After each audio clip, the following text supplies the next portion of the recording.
Welcome back, everybody. Today's video is going to be a carry hero tier list for 7.37B, as well as just a bit of a meta update on what's crack-a-lackin' at the highest of the brackets and what I feel like the pace of the meta is and all of that jazz. Without further ado, let's jump into the tier list, starting with our wonderful boys down in the F section. As we jump right into it, let's check out the F tier. So why do I have these heroes in F tier? So you can see PL 25 level Dota Plus, one of my favorite heroes. His win rate in my bracket is 36%, one of the lowest win rates I've ever seen, and his new innate, they basically nerfed the shit out of the hero to supplement his new innate, and his innate sucks, so the hero is pretty much unplayable. These other heroes, I have them on here on the carry tier list because occasionally we'll see Pudge carry, we'll see Legion carries, we'll see Abaddon carries. Like, those are heroes that crop up in the meta, but they often are played in other positions. So right now, I think Abaddon is a top tier hero, just not in the carry role. Same with Legion being a decent hero and Liking being viable. And Arc Warden feels like he's in a really weird spot right now. So I just have these heroes in F tier because I simply can't come up with a game where they would be the best hero to pick. And you're pretty much playing for fun if you're playing these heroes. Okay. Moving on to the D tier. As you can see, there's a lot more heroes in this D tier. And you see in my description, I say these are below average heroes only if you specialize. So some of these heroes might have very specific scenarios where they'd be good. Maybe if you're like a Bristleback spammer, the new Seeing Red Facet has some play because it kind of restores the old Bristleback, even if you never use the spell. But overall, we're going to start talking as we move up the tiers of what the meta of heroes is right now. But a lot of it is strong, reliable laners that hit a pretty early timing. So heroes like Sniper, SF, Necro could actually be situationally strong. Even a hero like Lone Druid could be situationally strong. But note, I said only if you specialize. These are not heroes that we're looking to learn right now. None of these heroes are really boasting super high win rates unless they have a really small sample size of games. It's like Meepo has a 55% win rate at my bracket, but it's only 150 games. So it's really hard to know for sure. But I put them in this tier because if you play these heroes already, you'll know that there's certain heroes they're really good against, and you'll know when to pick them if it is the perfect game to play them. But these are not heroes you're going to be learning right now. These heroes are not getting picked a lot. They don't have reliable timings, or they didn't really get like a huge boost from the Facet Innate patch. And overall, they're just underwhelming heroes. These heroes aren't unplayable. I wouldn't flame you for picking them, but I would hope your Dota Plus level on this hero is at least like 15 to 20 if you're picking them. And maybe if it's because it's last pick and all the other meta heroes are banned, pretty much. Moving on to C tier, I've got Razor, Lifestealer, Medusa, and Jug. I put Medusa and Razor here because I mean, they both have a little bit above 50% win rates and like a medium sample size in my bracket.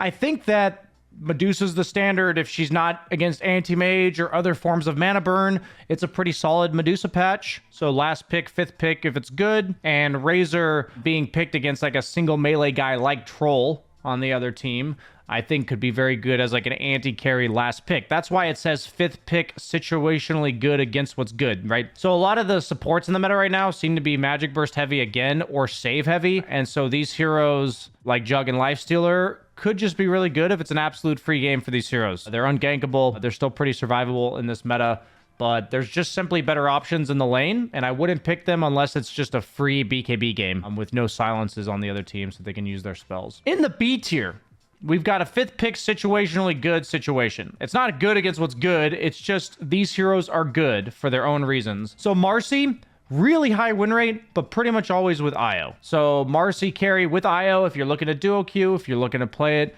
great hero. I feel like Clinks, his win rate's actually above 53% in my bracket. He's starting to tell us what the archetype of carry that's good right now is. And we're kind of getting the trend of, while we look into Clinks, let's talk about why these heroes are good right now. So a lot of the carry role is obviously dictated by other roles, but one of the most notable things that dictates the carry role is who's laning with them. Who is the creme de la creme supports? I feel like out of all the roles in the last like 2 or 3 years, support has been like the least balanced. I feel like there's always like 4 S tier heroes in the support role that just start getting picked in my games every single fucking game. So let's just quickly pull those up, right? What do you guys see in the top 6 supports with absurdly high win rates, right? Defensive healing melee, defensive healing melee, defensive healing ranged, defensive healing melee, defensive range, defensive range. Obviously, Wyvern has a lot less games, but these, look at that. Just saves, heroes that keep you alive, heroes that body for you in lane and buy time for you to output damage. Where does that leave us for what the meta is right now? What I want to show you about these guys' tiers is it's not just like this tier is strictly worse than this tier. It's like, I'm only telling you to pick these heroes if you're already good at them.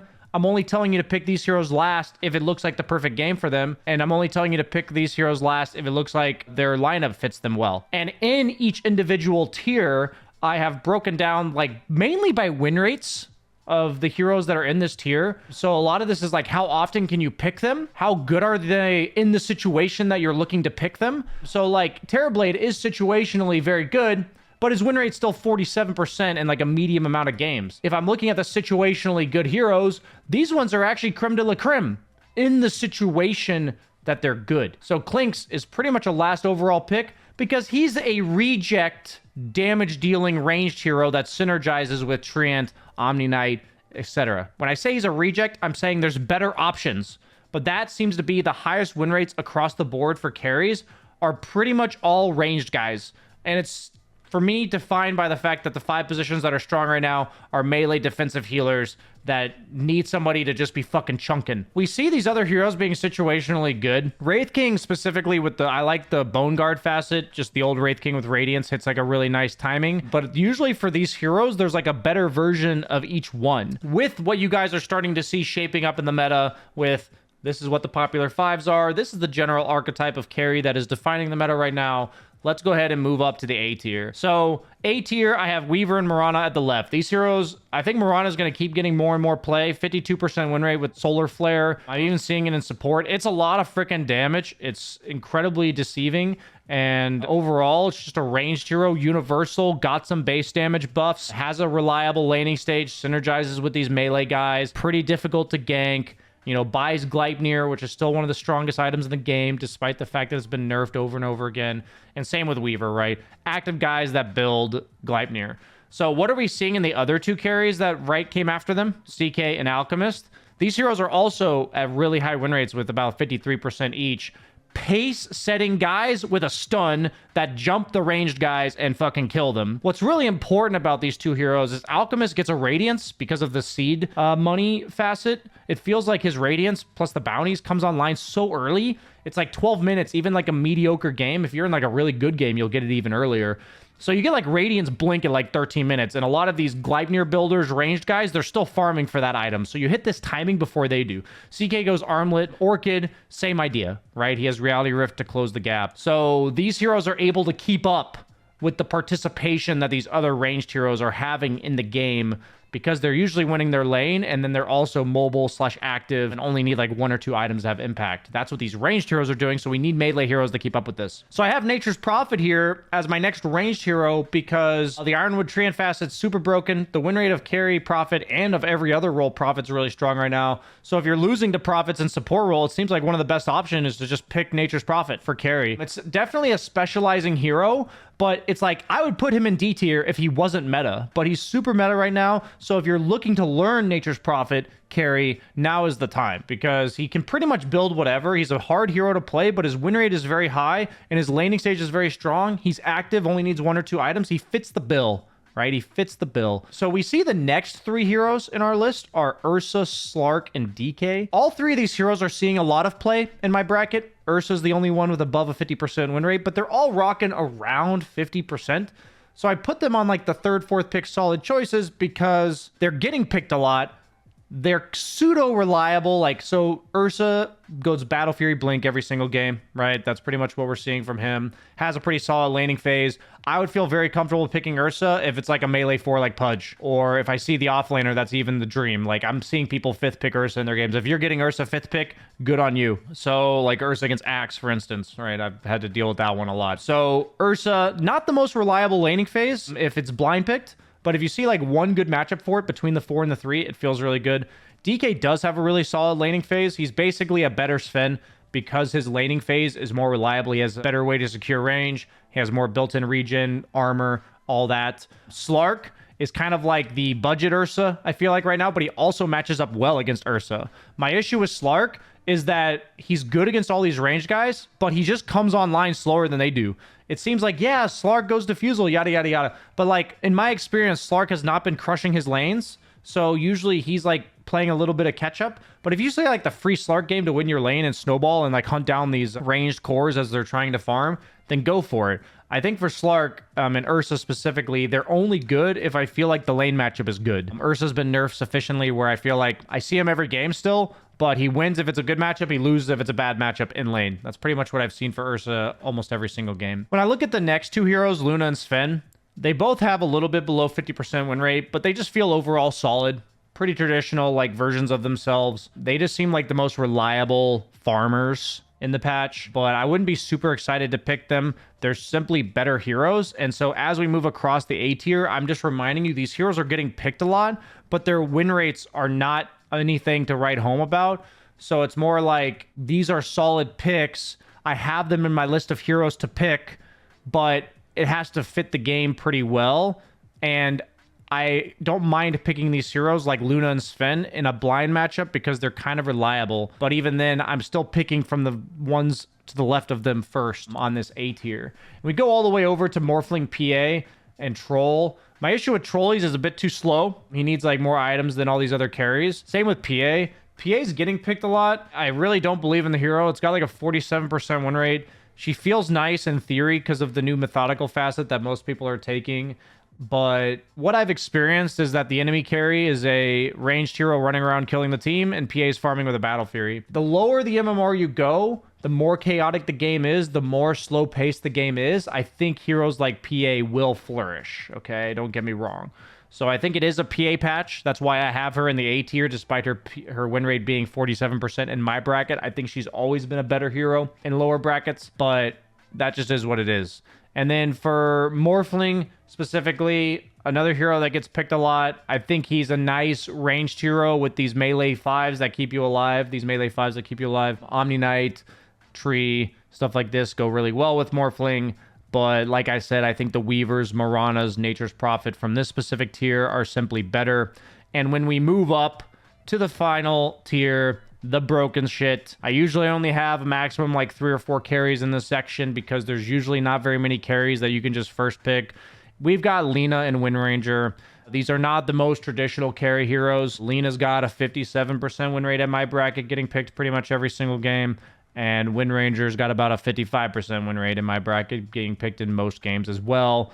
The difference between Lina and Windranger is Windranger gets flexed. I've seen her in pretty much every role, to be honest, except for maybe 5. I don't think I've seen a 5 Windranger. I've seen every other role of Windranger. What's the summary of these heroes? We see it in the top heroes of the A tier. We talked about it, alluded to it a bit when we were talking about Clinks. These guys are ranged damage dealers that lane really well with these melee 5s. Using one defensive spell to keep them alive is enough for them to all in damage and output it during the fight. If you commit onto these heroes and they manage to turn and just click you, you're going to die. Windranger, really hard to gank, while Lina just flash farms like a motherfucker and in fights just is a freaking artillery missile cannon thing that just kills everybody. So these heroes have really strong laning phases with the 5s that they're paired with. These 5s are absurdly strong.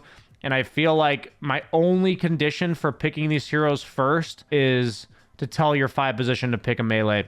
It doesn't even have to be some broken meta of melee. I mean, I think if you pick Lina Tree and you were duo queuing right now, you got good at it, you'd probably win 80% of your games. I'm not even trolling because these two heroes combined are so broken. Lina Omni is probably even better. It's not as good of a lane probably, but I've seen Lina Omni in my games like 3 or 4 times. You can't go on Lina, and if you don't go on Lina, she kills you. So pretty depressing, honestly, to play against it. But both these heroes generally build pretty early Gleipnirs. I think it takes early Gleipnir for both them two to work, Weaver to work, and Marana to work. Pretty much all 4 of those carries we see at the top of the A tier and S tier are reliant on Gleipnir. It is the item of the meta, and we're kind of seeing it shape out as, can you match the tempo of these carries that rush a Gleipnir? Can you match that mid-game impact? Can you assassinate or hit a timing before they get to it, which is the CK and the Alchemist? Heroes like Ursa are helpful for bursting them, but I don't think they're even reliable anymore unless you get off to also a good laning phase. So just remember, the lower we go on the tier list, the more situational these heroes are. Dota's a pretty well-balanced game overall at the end of the day, and most of the heroes I'd say that are not in F tier are viable, but man, you're gonna have to get pickier and pickier as you go down the list and as you go further to the right. If you don't agree with some of my choices, that is absolutely fine. What I am encouraging you guys to do, though, is to think about when you're going to pick the heroes in the draft. Like the earliest that you would be willing to pick these heroes based on what you're seeing in your games. It really is the whole stock market buy low, sell high situation where you don't want to be picking these heroes too early if they're not strong enough to support it. But if you're managing to pick up Ursa as a last pick against Axe Pudge offlane, like that's also a free win because you're just Ursa against dual melee. So with that being said, that we're wrapping up my carry hero tier list for 7.37B. Hope you guys enjoyed. Go out there, get some MMR because now the time to learn those Lenas and Wind Rangers. See you guys around. See you next time. Bye-bye.